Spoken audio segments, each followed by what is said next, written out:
Hi everyone, so in this video we are going to be making the Deep Space Sparkle Geodes, and to start with this you're going to start with your name and then flip. And for this project, we need to draw the contour line or the outline of our geode first. So what we want to think about is a shape that reminds you of nature, but also has lots of straight edges. So you can use your reference sheet as a guide if you'd like to copy this outside shape, or you can come up with one on your own. Now, these parts of the geode are all going to be a connection of different straight lines. So to start, using your whole entire paper and a pencil, you're gonna just start working in straight lines.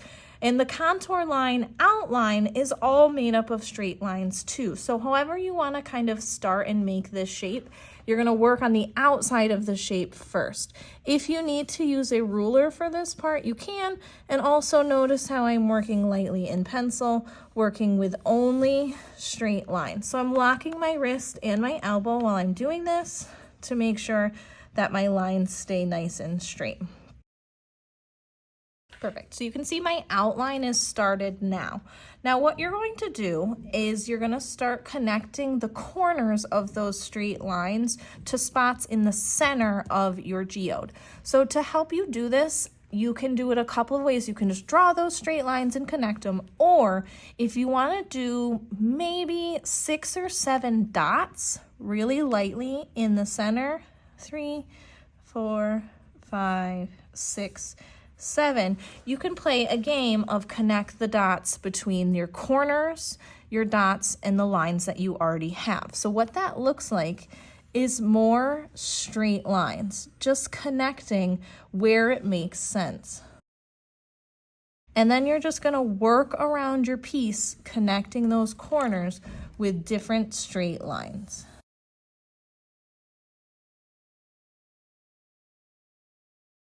Perfect, so I have all of my straight lines, and what I like to think about is connecting the dot to the closest corner. So however many lines that takes, corner to dot, corner to dot, corner to dot. I could even fit one in here to corner to dot. So now that my shape is in, what we wanna do is we wanna just trace over all of our lines with Sharpie. Make sure you like your geode before you do this step.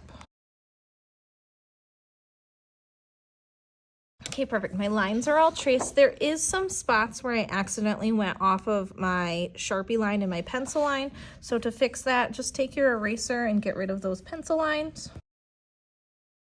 Perfect. So for adding colors, you have 2 options. You can do all warm colors, which is red, orange, and yellow, or you can do all cool colors, which is green, blue, and purple. Think about the colors that you want to use because we cannot do orange and blue. We need to do warm or cool. Your bonus color is white, so you can use white in this if you need it as an added bonus color.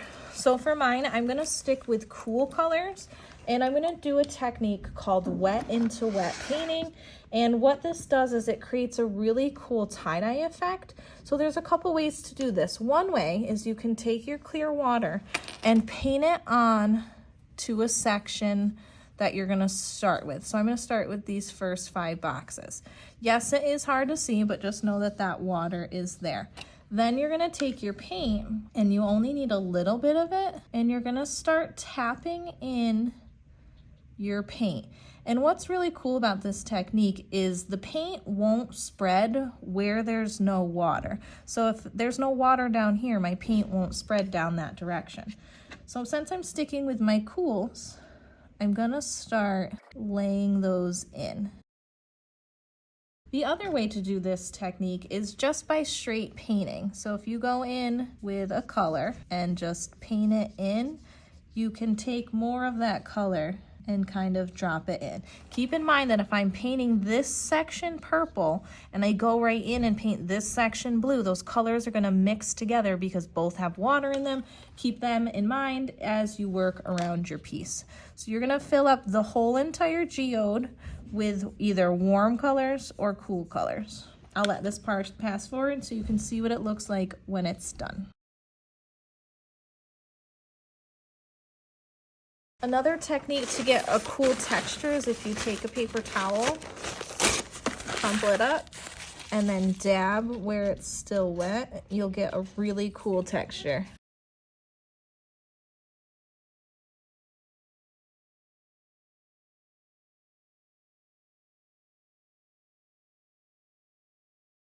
Perfect, so as I'm finishing up, what I'm checking for is just to make sure that I've got a nice range of value with all three of my colors. I've got lights greens, middle greens, dark greens, same with the purples and the blues. What's nice about this project is you can do that tapping method to get a really light value, but if you lose the darks, make sure you just paint those in. As an optional step at the end, if you'd like to add metallic to give your gem a little bit of a shine, you can add that once your artwork is dry. So since there is a lot of water on this, I'm going to be really careful when I pick it up to make sure that the water doesn't tip or leak or drip. So I'm going to pick it up with 2 hands and put it into the drying rack.